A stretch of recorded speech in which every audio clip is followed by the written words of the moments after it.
সত্যি বলতে ঠান্ডার সময়টা মানুষ এত উপভোগ করতে পারে না। এই যে এত লোক দেখতে পাচ্ছেন চারিদিকে, বাচ্চারা খেলাধুলা করছে, বড়রা আড্ডা দিচ্ছে, হাসছে, আর সূর্যের উষ্ণতা উপভোগ করছে। শীতকালে এরকম দেখাই যায় না। আর গরমকালে এখানে এত মানুষ এই ওয়েদারটাকে উপভোগ করে, কারণ এখানে তো বেশিরভাগটা সময় ঠান্ডা থাকে না, ওই 5-6 মাস বলতে পারেন ঠান্ডাই থাকে, ভীষণ ঠান্ডা থাকে। আর গরমকালে ওই জন্য মানুষ এই সময়টাকে উপভোগ করে নেয়। বাতাসে চারিদিকে রঙিন ফুলের গন্ধ, আর এই যে পিঙ্ক কালারের ফুলগুলো, আমার তো একদম চোখ ফেরাতে ইচ্ছা করছিল না এই ফুলগুলোর দিক থেকে।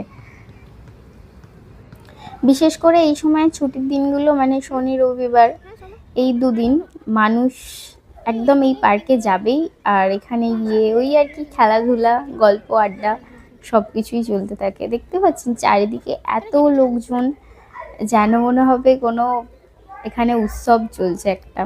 আমাদের ওখানে কিন্তু এরকমটা হয় না। মানুষ এত গরমকালে এত বাইরে বেরিয়ে উপভোগ করে না, কারণ আমাদের ইন্ডিয়াতে কি হয় বলুন তো, বেশিরভাগটা সময় থাকে না গরমকাল, আর ঠান্ডা তো কিছু দিনের জন্য থাকে।